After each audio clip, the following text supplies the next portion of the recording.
Okay, good day mga ka-Airsoft. Good day mga ka-Bigman. Hello po, shout out po.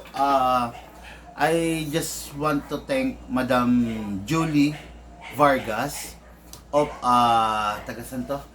Cardona, Rizal. Okay, bali nag-walk-in sila sa atin kanina. Then binigyan tayo ng ano, ng nuts. Okay. Delikado tayo rito. Baka hindi tayo makalakad dito. Baka manakit yung mga kaso-kasuan natin. Pero anyway, maraming salamat sa iyo, Madam Julie Vargas. Wala yata.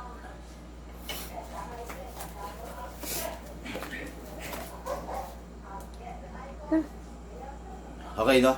Ayun, ulitin ko lang, maraming salamat sa iyo, Madam Julie Vargas, sa pagbibigay mo ng cashew nuts. Check mo muna kung may audio yung una natin. No, sa pagbibigay mo nito, maraming salamat po sa iyo. Nag-walk-in sila kanina, guys, mga mag-asawa po sila. No? So, lagay ko muna rito. Then, ngayon, formal kong binubuksan yung ating kwentuhan session, tanungan portion, no? Episode 131. Grabe. Mahaba-haba. Malayo-layo na talaga yung narating natin, no? Episode 131 of our kwentuhan session, tanungan portion. Okay, Lucas, iayos mo muna to. Ayos mo nga, oh. Then may audio tayo. Pakiayos mo rito yan. Pakiayos mo muna, no? Okay, of our kwentuhan session, tanungan portion. Napakadami nating dapat na nasagutin, no? Na katanungan na sa pang-araw-araw na ibinabato sa atin ng ating mga ka-Airsoft. Okay? Ibinabato, ibig sabihin, idinudulog, no? Itinatanong sa atin, no? Kasi hindi lahat ng oras kaya nating sagutin, hindi lahat ng oras kaya kong sagutin kasi syempre mga ka-Airsoft, no, sana po maintindihan niya, hindi lang po ito yung ginagawa natin, no? Kaya pasensya na po kayo kung minsan hindi nasasagot yung tanong, pero sa abot ng aking makakayanan, palagi pinipilit ko na masagot yung katanungan ng ating mga ka-Airsoft, kahit mahirap ito, kahit minsan kahit na personal na, no? Pero gagawin natin ang lahat, okay? Okay, ito. Question number 1. Big man, may binebenta po ba kayong bolitas? Gusto ko pong gamitan ng bolitas yung airsoft ko. Mga airsoft, regarding sa bolitas, hindi ako nagbebenta ng bolitas. At hindi ko kayo ini-encourage na gumamit ng isang bolitas. Okay? Ayan sana naririnig to ng mga ng ibang mga airsoft, no?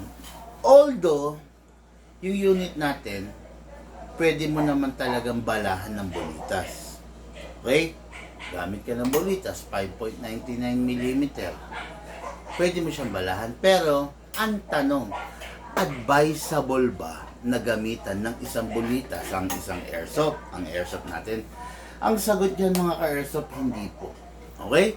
Kasi mga ka-airsoft, ang bolitas, ganito, can cause harm doon sa unit, at the same time, doon sa mga bagay-bagay at tao sa paligid.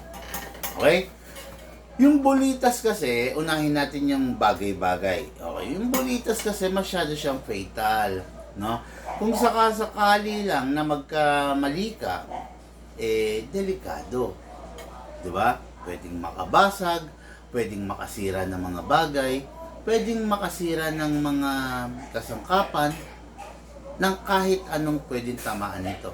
Ngayon, pagdating naman sa tao, pwedeng makasakit, pwedeng makabutas ng balat, pwedeng makabulag, masakit ang bolitas.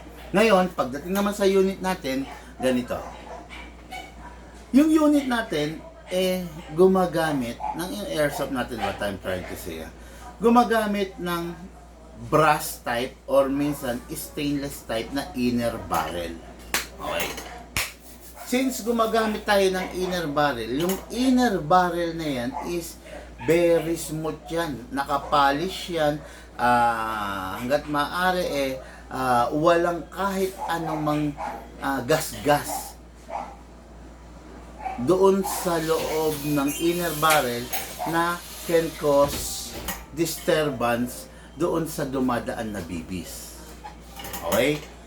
Pag dumadaan yung bibis sa loob ng inner barrel, smooth. Walang gas-gas dapat yan. Ngayon, sa paggamit mo ng bulitas, yung inner barrel, ginagasgas mo. Okay? Pag yung inner barrel natin, puro gasgas na, ang mangyayari dyan, yung bibis mo, it's either mawawalan ng direksyon or hihina yung airsoft mo. It is because yung hangin na tumutulak doon sa doon sa bibis, meron ng dinadaanan na singaw. Okay? Kaya, hindi advisable gumamit ng yung kape. Hindi sino gumawa? Hindi advisable gumamit ng bulitas doon sa kahit anong airsoft natin. Mapa pistol, mapa rifle, huwag kang gagamit ng bulitas. No? Ganito mga ka-airsoft. Meron naman po tayong tinatawag na bibis nakatumbas, nakasimbigat ng mga bulitas. No? Meron po tayo niyan. Ano ba ang bigat ng isang bulitas? Kung di ako nagkakamali, 0.50, 0.55, 0.60 normally ang bigat ng isang bulitas. Meron po tayong bibis na 0.50. Meron po tayong meron po tayong bibis na 0.50, meron po tayong bibis na 0.55. So, gumamit ka na lang ng bibis na para sa airsoft. Huwag ka nang gagamit ng bulitas. Okay? Isa pang dahilan mga ka-airsoft, no? Ganito. Ang ginagamit kasi natin is airsoft. Ang gumagamit ng bulitas is air gun. Yung airsoft natin, walang batas na sumasaklaw. Ang air gun nakapaloob sa mga multiple na batas, depende sa lugar, depende sa LGU, depende kung nasaan ka. Okay, may batas. Ngayon, yung airsoft natin, pag ginamitan mo siya ng bulitas, hindi na po siya pwedeng tawaging airsoft. Papasok na po siya sa pagiging air gun. Pag air gun na, meron ng batas na sumasaklaw. Okay? Kaya pag meron ng batas, mas delikado ka na. Okay, ayan na. Hindi ko po actually marami rin client na naghahanap ng bulitas, no. Pero isa lang ang nagiging sagot ko sa kanila. Huwag kang gagamit ng bulitas. Ang airsoft ginawa para gamitan ng ceramic bibis, hindi para gamitan ng isang bulitas. Okay, ayan na. And I just hope nasagot ko ng tama yung question ng ating ka-airsoft, no? Sabi ni Nads, good evening. Good evening din po sa inyo. Okay, good evening po. Okay. Okay, next question natin. Big man, kung sasakay ako ng eroplano, uuwi ako ng probinsya, pwede ko bang dalhin ang airsoft ko? Ay, ganito. Kung sasakay ka ng eroplano, hindi ko sinasuggest na dalhin mo yung airsoft mo, i-hand carry mo, no? Kung uuwi kang probinsya mo at sasakay ka ng eroplano, hindi kaya mas maganda, bossing, kung ipauna mong ipaship na lang yung unit mo kesa bitbitin mo. Ako yun ang pinakamasasuggest ko, wag mong kung sasakay ka aeroplano, wag mo nang i-attempt na i-hand carry or ilagay sa bagahe or sa cargo yung unit mo. Kasi bakit? Baka po makumpis ka pa eh. No? Baka makonfiscate, no? Magkakaproblema ka pa. Yun lang ang masasuggest ko Halimbawa, tawid dagat ka, mag-aeroplano ka, ano. Yung unit mo, kung nandito ka sa Manila or other province, dito sa Luzon, at uuwi ka sa probinsya ninyo, yan din na lang. At uuwi ka sa probinsya ninyo, suggest ko lang, no, ipack mo, tapos, ipaship mo na lang. Huwag mo nang i-hand carry. Kasi, marami ng cases ng yung unit is legit naman with with a official receipt. Tapos kinokonfis ka ng airport police. 'Di ba? Dadalhin ka nila sa situation na mamimili ka kung iiwan mo yung airsoft mo or maaabala ka. No? Dadalhin ka nila sa sitwasyon ganun, no? Well, in fact, merong tinatawag na permit to travel. Okay? Kukunin mo yan sa Camp Crame.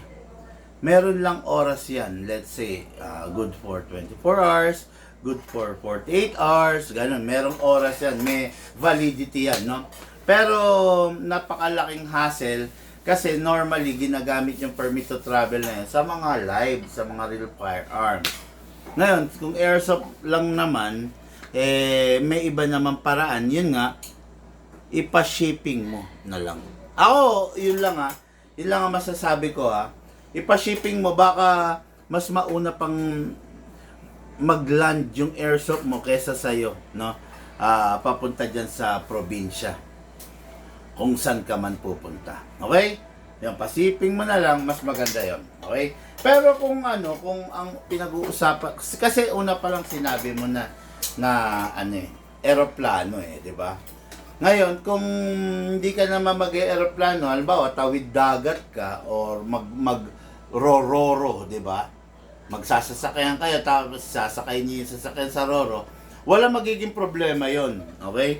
Wag lang talagang sa aeroplano kasi dadaan sa scanner. Ngayon, pagdaan sa scanner, may scan yun, makikita yun, gustong-gusto ng mga airport police yun. Okay? Kukunin nila yun, kukumpiskahin nila yun.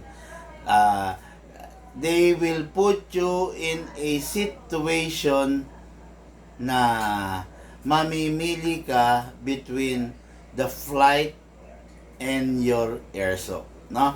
Kaya ako, yun, makinig ka lang sa akin, yun, sabi ko nga, ipaship mo na lang. Okay? Okay, next unit natin, next unit, Big Man, taga Mindanao po ako. Safe po ba na magpa-ship ng airsoft rifle dito sa location ko? Unang-una, malaki ang Mindanao. Hindi mo naman sinabi, bossing, kung tagasan ka sa Mindanao. Pero, safe ba na magpa-ship dyan sa location mo? Buong Pilipinas po pwede magpa-ship. Buong Pilipinas po safe magpa-ship, no? Wala po kayong dapat ipag-alala. Safe na safe po. 101% na yung unit ay makakarating po sa inyo. Wala po kayong dapat ipag-alala makakarating at makakarating po yung unit papunta po sa inyo. Okay? Yun. Okay, next question. Big Man, pwede po bang magpa-COD dito sa Cebu? Ay, di po. Ang COD po namin is buong South Luzon, which is Batangas, Cavite, and Laguna. buong North Luzon, which is Pampanga, Bulacan, Tarlac, Nueva Ecija, and Bataan, and some part of Pangasinan. At ang COD po namin ay buong Metro Manila, buong NCR, at saka buong Rizal Province. Okay?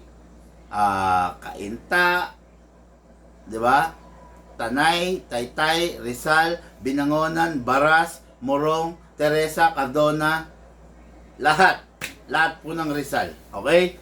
Kaya ayun po. Negative po sa sa Cebu. Okay? Kasi yung COD kasi namin mga ka-airsoft, COD kakaiba to eh. Hindi yung COD na parang driver, courier ang pupunta sa inyo, hindi. Ako po mismo yung pupunta sa inyo mga ka-airsoft, no? Marami po akong dalang unit, makakapili po kayo ng unit on the spot, okay? Ayun po. Kaya, yun, huwag kayong mag-alala, ha? Parang, ano ba to? Bag? Wala pa share? Nag-share pa lang. Bag yata eh. Tingnan mo, oh.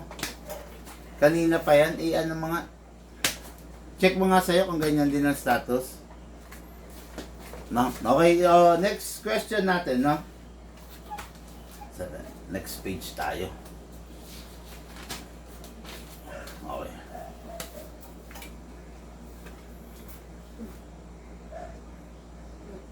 Okay yan?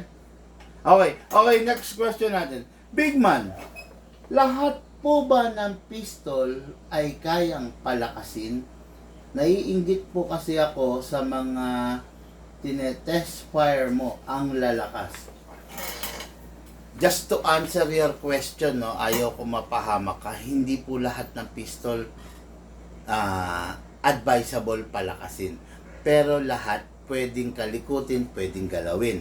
Kaya lang, hindi lahat advisable, ha? Ganito, magkakaiba yan, ha? Ganito, lahat pwede natin palakasin. Pero hindi lahat, kakayanin yung lakas. Okay? Lahat pwede nating i-modify. Pero hindi lahat advisable i-modify. Okay? Kung mga airsoft, kung napapansin nyo, ang mga minomodify namin na mga unit is yung mga quality unit. It's either Taiwan or yung mga high-end unit. Mostly high-end. Ngayon, kung yung unit mo, double bell, China, o ENC, o Saima, o mga ganon, hindi natin pwedeng i-modify yun, ha? Hindi natin pwedeng palakasin yun kasi hindi kakayanin ng laman loob niya. Okay? Pag yun, minodify natin para lang natin siyang sinira. In advance natin yung pagkasira ng unit. Okay? Again, para masagot ko yung tanong, lahat ba ng pistol kayang palakasin? Damay na natin yung rifle. Lahat ba ng airsoft, pistol o rifle kayang palakasin? Yes, kaya lahat. Pero, hindi lahat advisable palakasin. Okay? Yung iba, hindi kakayanin. Yung iba, masisira lang. Sana, nako po, wag niyong i-attempt, no, na palakasin ang mga pistol nyo, not unless na yung pistol nyo is kakayanin. Okay? Wag. Mapapahama kayo. Imbis na may nilalaro po kayo, wala kayong malalaro, wala kayong magagamit, ha? Ako, yun lang, tatapatin ko lang kayo, magsasabi lang ako ng totoo sa inyo. Okay? Okay, next. Dapat po bang matakot ako sa mga checkpoint? Galing kay Patrick of Morong, Bataan. Dapat ka bang matakot sa mga checkpoint? Ganito. Let me elaborate more. Okay. Ang tanong niya, dapat ba akong matakot sa mga checkpoint? Ang tanong ba, ibabalik ko sa iyo. Meron ka bang ginawang masama para matakot ka sa isang checkpoint? Ayan. Kumbaga, may alarma ka ba? Nangidnap ka ba? Or may warrant ka ba? Or kahina-hinala ka ba? Diba? Yun, gano'n. Para matakot ka sa isang checkpoint. Tatapatin kita, ha? Hindi ka dapat matakot sa isang checkpoint. Ang checkpoint ginawa yan para magkaroon ng kaayusan sa bawat komunidad. Para mahuli kung sino yung mga gumagawa ng kabalbalan, mahuli yung mga lumalabag. Ano yan? Diba? Mahuli yung mga lumalabag.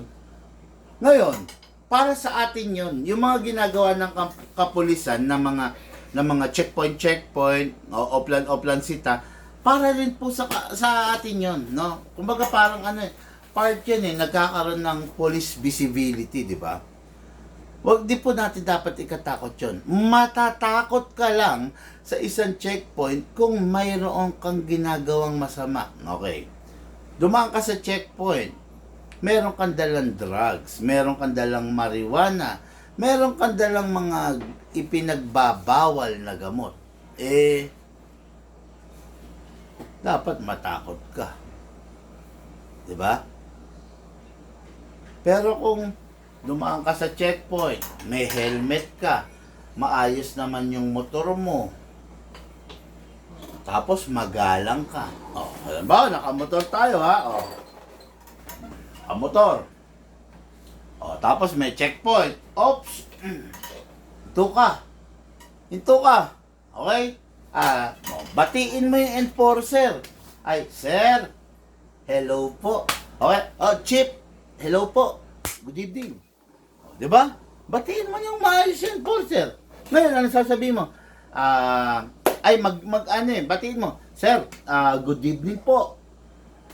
Sasabihin nung enforcer, good evening naman, pasensya na, pinara namin kayo, meron lang tayong operation, may offline, okay. Di ikaw, maayos yung pagsasalita mo sa enforcer, tapos siya naman, maayos yung pagsalita niya sa'yo, magkakaintindihan kayo. Diba? Ganun yun.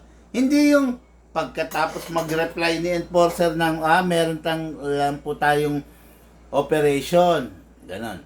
Yung iba kasi medyo barubal. May iba magbi-video pa ko, no? Mga ngatiran.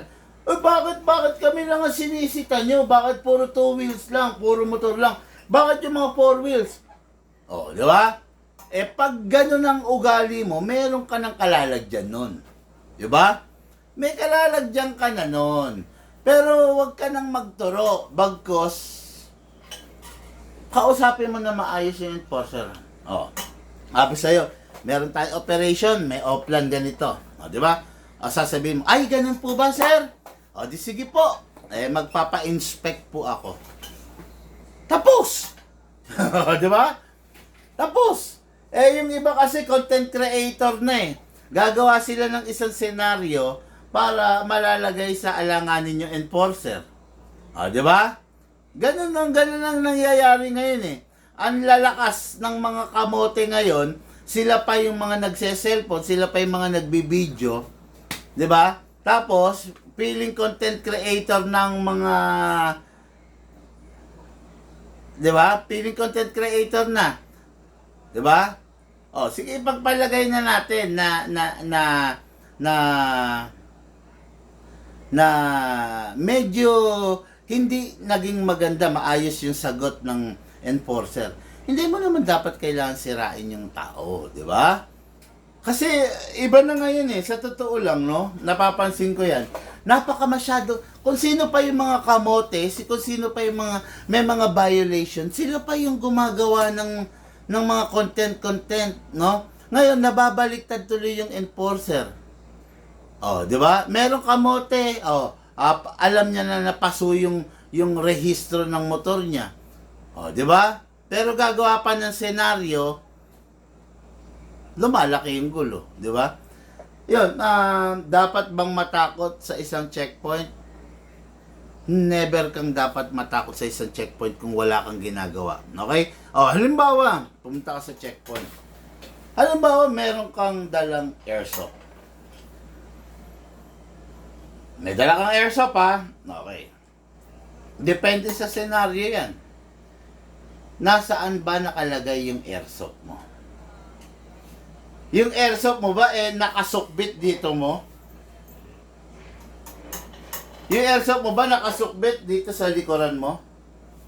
Yung airsoft mo ba, nandito? Nakalantad?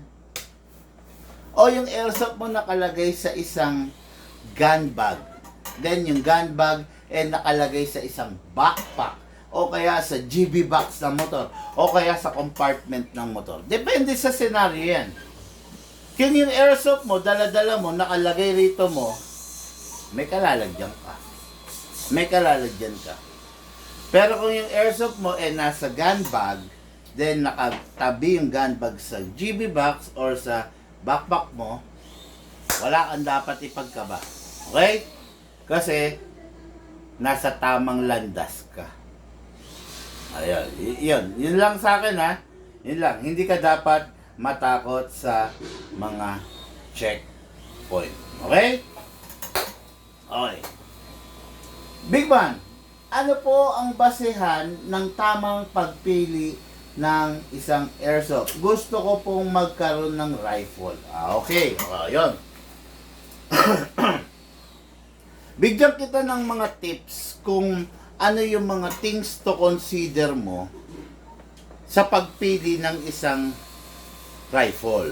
Okay, sabi mo kasi gusto mo magka-rifle ha. Number 1, alamin mo kung saan mo gagamitin. Marami kasing klase ng rifle. Merong CQB, merong micro CQB, merong long barrel, merong short barrel, merong DMR, merong sniper rifle, merong assault rifle. Ang dami niyan. Ang dami niyan, super. Ngayon, para hindi ka malito at para madali ka sa pagpiling gagawin mo, una, alamin mo, paano at saan mo gagamitin yung bibilin mong rifle. Sige. Gusto mong mag-practical shooting? Gusto mong mag-war games? Gusto mong mag-plinking? Gusto mong mag-mala action star? Gusto, 'di ba? Maraming things to consider. Ngayon, ito. Una, alamin mo muna kung paano at saan mo gagamitin. Gusto mo ba? Sasali ka ba sa game? 'Di ba? Pag sasali ka sa game, pag sasali ka sa war games, bili ka nung rifle na sakto lang ang lakas. 'Di ba? Para hindi ka na mag-upgrade or mag-downgrade, hindi ka na rin mapapagastos. Bili ka. Alam mo, gusto mo maglaro ka war games. So, syempre, dapat meron kang idea kung ilang FPS ang requirement dun sa paglalaroan mo. 'Di ba? Mostly 380 to 400. Edi, bili ka lang ng rifle na ranging on that FPS. 'Di ba? Kasi pag bumili ka ng let's say mga rifle na pipitsugin, ang FPS niya is nasa 350 lang, talo ka naman, 'di ba? Lugi ka kasi gagamitan ka ng kalaban mo ng 400 to 420 FPS kasi yun yung requirement. Paano yung unit mo? 350 FPS lang. Lugi ka. 'Di ba? Ganito. Halimbawa naman, yung paglalaroan mo, malalakas sila. Let's say, mga 450 and below. Di ba? Kaya, importante na alam mo kung paano at saan mo gagamitin. Okay, halimbawa, sige, magwa-war games ka. Yung paglalaroan nyo naman, jungle. O kaya, rice field. Ang lawak, ang laki. Di ba? Anong dapat na rifle mo? Hindi ka pwedeng mag-micro CQB or CQB. Pag ang terrain or ang venue ninyo napakalawak, mabibitin yung micro CQB at saka CQB. Baka talunin ka ng mga naka-long barrel or mga naka-DMR, di ba?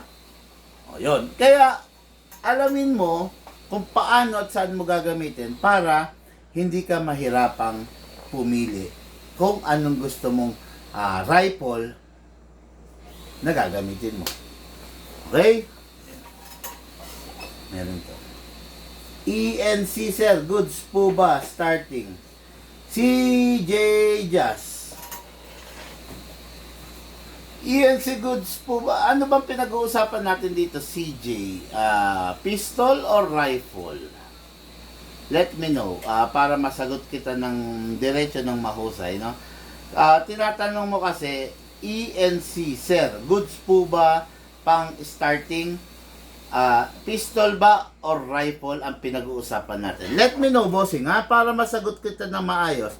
Pero para sagutin ko na rin itong katanungan na to, ganito yan.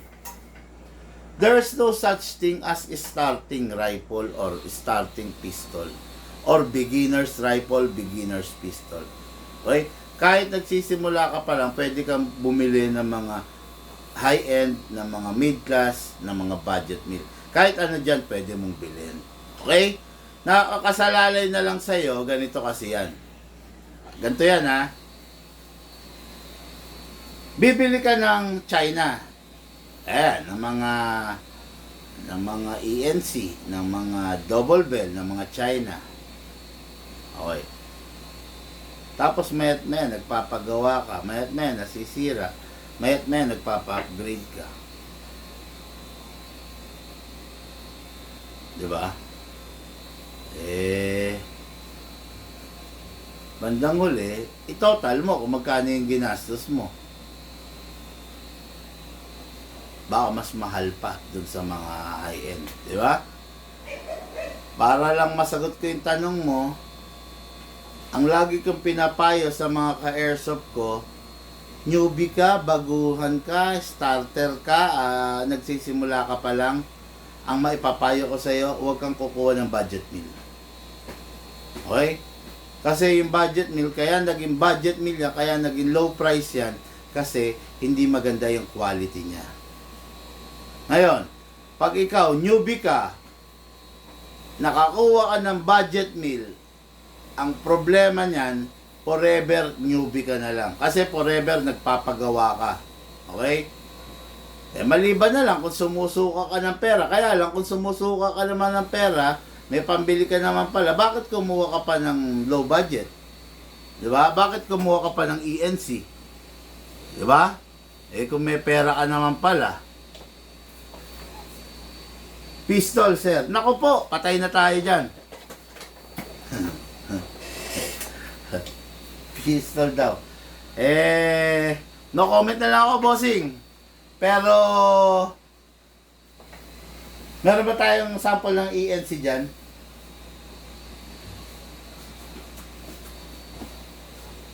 Ayan, yan. Yan yung pinapagawa, no? Buksan mo. Buksan mo. Bigyan mo rin ako ng sample ng Taiwan.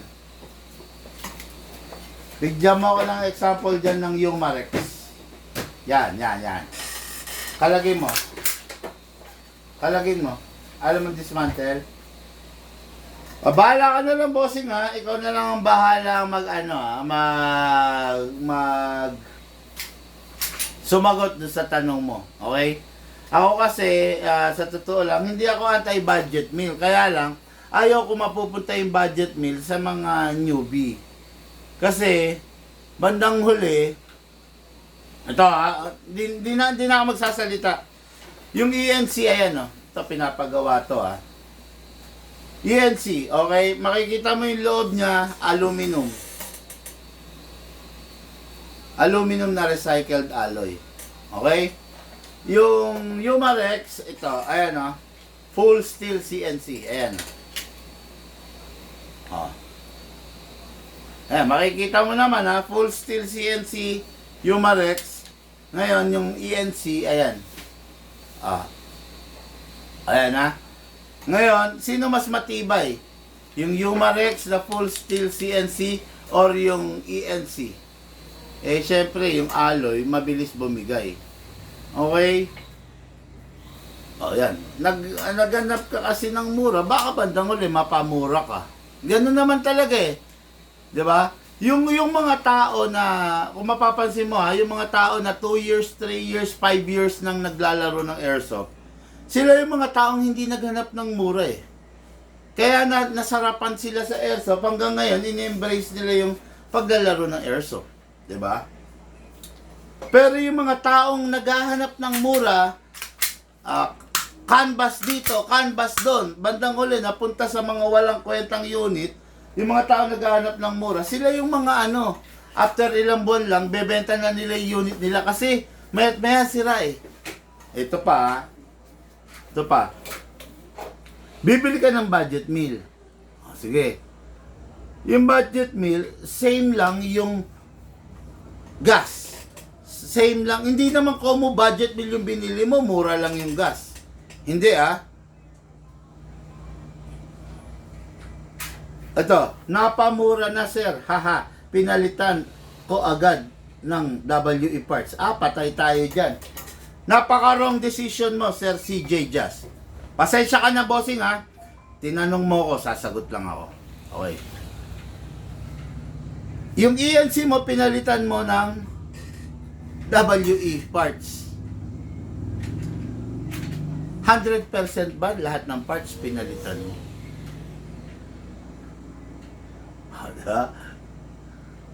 Diba? 100% ba lahat ng parts pinalitan mo? Malamang sa malamang, may portion lang. Diba? Bossing, yung Toyota, okay yung nabalik mo Akin na.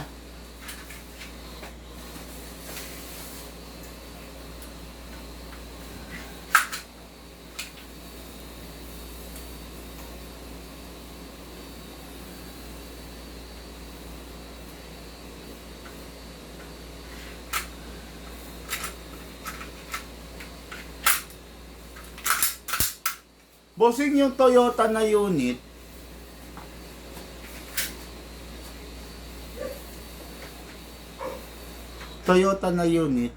kahit ano sabihin natin, Japan technology yan. Okay? Ngayon, yung China na unit, ano ba mga China na unit na lumalabas? Photon. Halimbawa, photon. Yan, China kasi yan eh. Kahit ano gawin mo, kahit palitan mo siya ng mugs, kahit palitan mo ng gulong, kahit palitan mo ng bumper na pang Toyota, China pa rin yan. Ganun din yung unit mo. Yung unit mo, China. Pinalitan mo ng pang WE na parts, China pa rin siya. Napaka-wrong moves yun. Diba? Napaka-wrong moves yun, sa totoo lang. Sana ang ginawa mo, binenta mo yung ENC mo, bumili ka ng WE. Diba?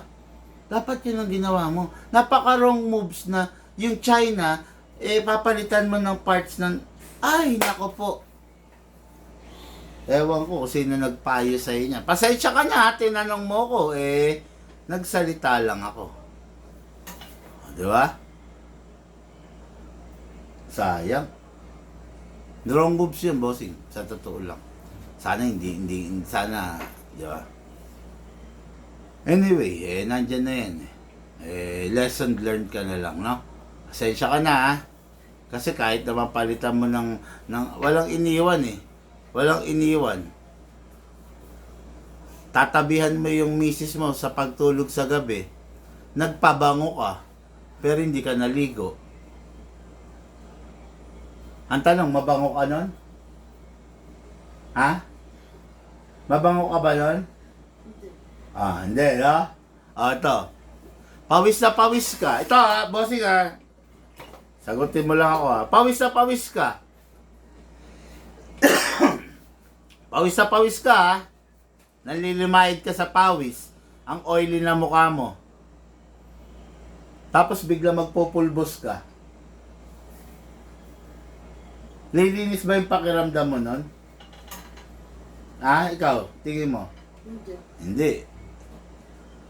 Kung gusto mo magpulbos, mas maganda maghilamos ka, mag-shower ka man lang. Diba? Saka ka magpulbos. Fresh yung mukha mo ngayon, malinis. Diba?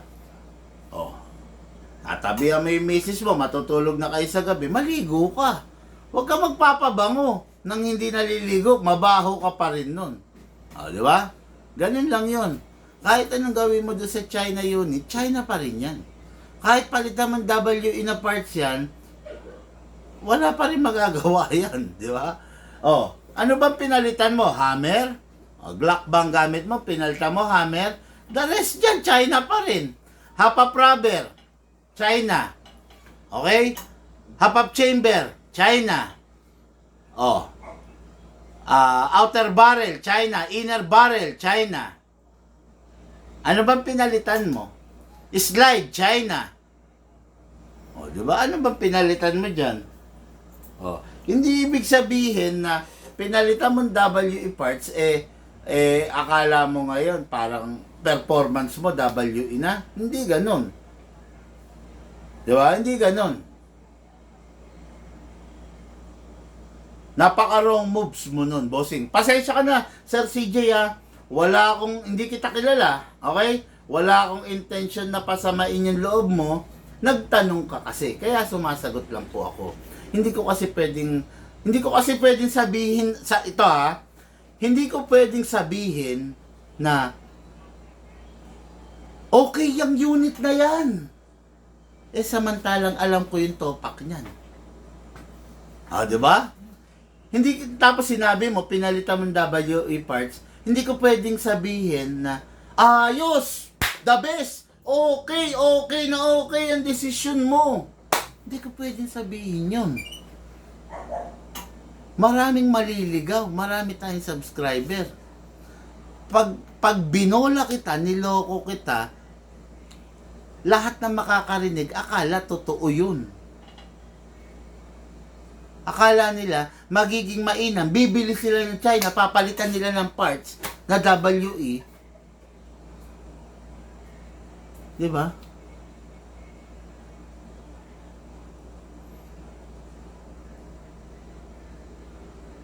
Anong pinalitan mong parts?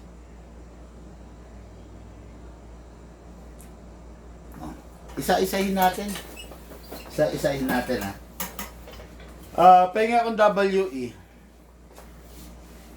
na pistol. Yan. Sige. Yan. Gusto ko lang anuhin ha. Magkano mo binili yung ENC mo? Magkano binili ENC mo, bossing? 3.5, 4.5, 5.5, 6.5, 7.5. Magkano binili? Gitna tayo. Sabihin na natin, ipagpalagay na lang natin. 5.5. Calcu, 5.5.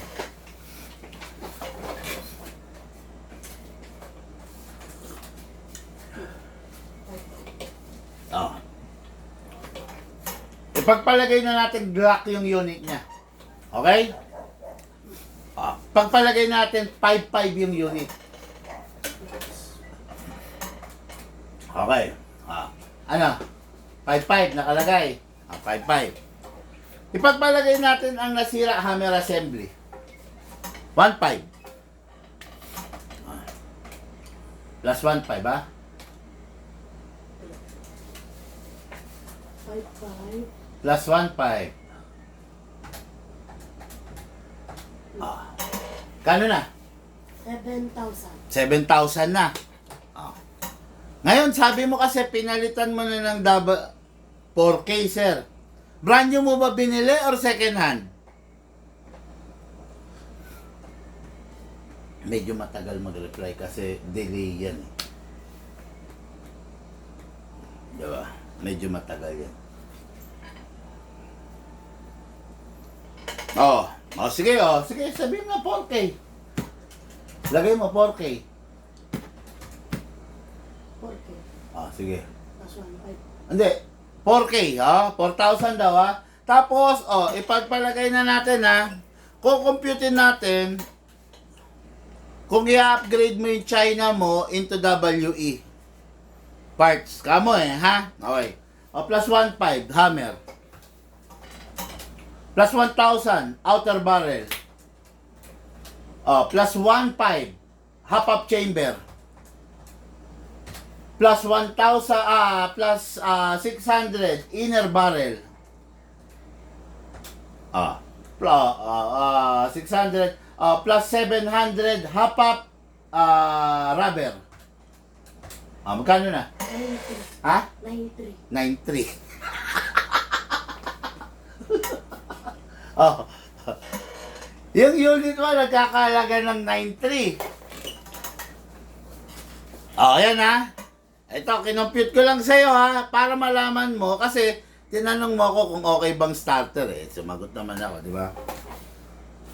Yung unit mo, merong parts na hop-up rubber. Hop-up rubber.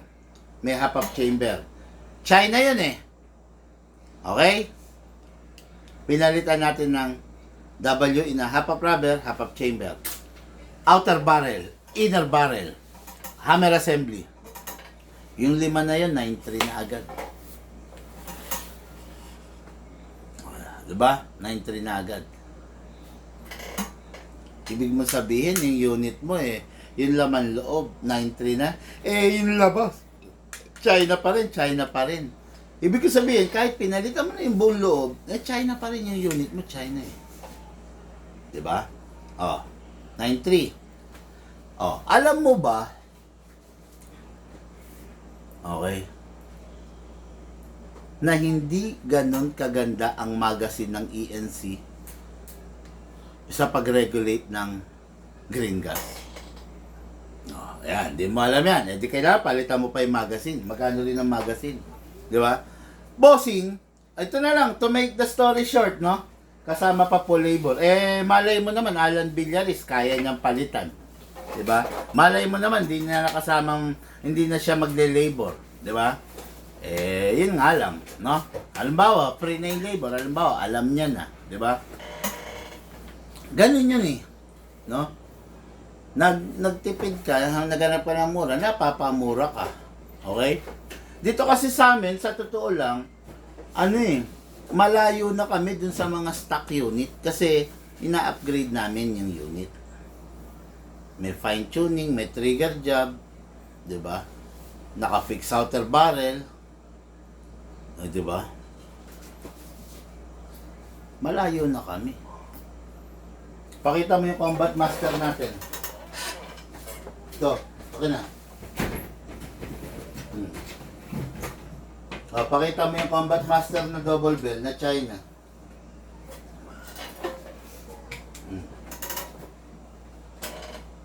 Sayang, wala tayong Combat Master ng EMG para makita nila na kahit EMG hindi naka-fix barrel eh.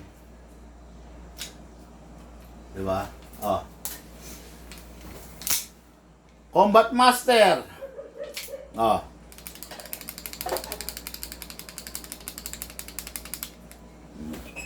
Okay, Combat Master ng Big Man.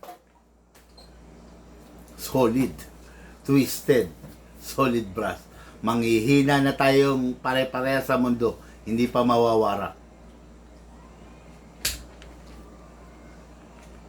Okay? Combat Master. Combat Master ng Big Man. Diba? Manghihina na tayo sa mundo, bossing. Hindi pa mawawarak to. Yan yung pinagkaiba, no? Ayun. Wala na akong magagawa dyan. Charge to experience na lang yan. No, boss? Hindi naman para sisihin kita or ano yung pakita. Hindi naman. Hindi ganun yung intention ko. Nanginayang lang ako. Bad moves lang yung papalitan mo ng mga Taiwan yung parts. Bad moves yun. Bad moves yun, no? Bad moves yun. Okay? Yun lang. Just hope na sagot ko ng nauubos yung oras natin sa online, no? Pag sa online, napapahaba yung sagot ko eh, no? Okay, Big Man, ano po ang compatible BBs para sa unit na Glock ko at saka sa 2011 ko? Depende po. No, depende po sa unit mo. Pag yung unit mo hindi mo sa amin binili, sa iba mo lang binili, malamang sa malamang hindi naka-upgrade yan. So 0.20 ka lang, siguro maximum mo na yung 0.25. Di ba? 0.20 ka lang, 0.25 lang. Ngayon, pag sa big man mo binili, yung unit mo, naka fine tuning, naka trigger job, naka fixed outer barrel, naka hapa rubber, naka hammer protection pad, yan ang upgrade namin eh. Pwede ka mag 0.30, pwede ka mag 0.40. Kung ang unit mo is 2011, ha? Pero kung black ang unit mo, stay ka lang, tapos hindi mo naman sa amin nabili, all stock lang, stay ka na lang sa 0.20. Huwag mo lang gamitan ng 0.25. Kawawa yung unit mo, hirap siya. Sa totoo lang, maipapire niya, kaya lang hirap siya. Hindi niya maibibigay yung full potential ng lakas niya. Sa 0.20 ka lang, no? Oo, mas mabigat ang bala, mas malakas. Kaya lang yung unit mo, wala naman lakas eh. Mahina lang. Kung hindi naka-upgrade, ha? Pero kung naka-upgrade yan, naka-fine tuning, naka-trigger job yan, sa big man, putya, pwede mong gamitan ng 0.35 yan. Hanggang 0.35, 0.30. Pwede yan, no? Pero pag 2011, pwede mong gamitan na kahit hanggang 0.40 yan. Okay? May 0.40 ba tayo? Meron. Okay. Pwede, no? Pwede yan, no? Yun. Oy, big man, paano po mag-dismantle ng Glock? Hindi ko ba pinakita kanina? Hindi, no? Pag-dismantle ng Glock. Kaya na, pero ako. Kahit anong Glock dyan. Okay, pag proper na pag-dismantle ng Glock, kaya mo ipakita? Baka mahirapan ka, ha? Dito. Ito.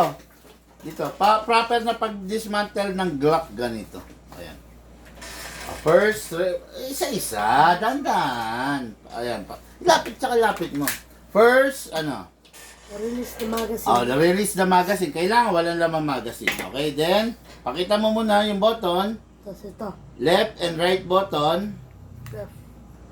Okay, and right. Okay, kailangan sabay, Sabay ibaba. atakin pababa. Tama? Sige, sabay. Okay, sabay, then pull back. Then push forward.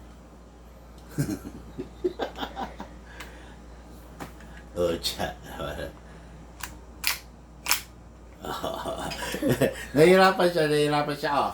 Ayan ito atakin ko pababa, ikaw mag-push forward, pull back. Ayan ito mga cursor po, ito, tsaka ito, pull, pababa, okay? Pull ko, okay. Then, push backward, then forward. Okay, ayun. Yun lang yun, ganun lang. Then, ayan yung hammer assembly, oh. Diba? Ayan ang hammer assembly, oh. Ayan ang hop-up chamber. Hop-up rubber, nasa loob ng hop-up chamber. Inner barrel, blowback housing, ayan. Ayan, nandyan lahat, ha. Ayan.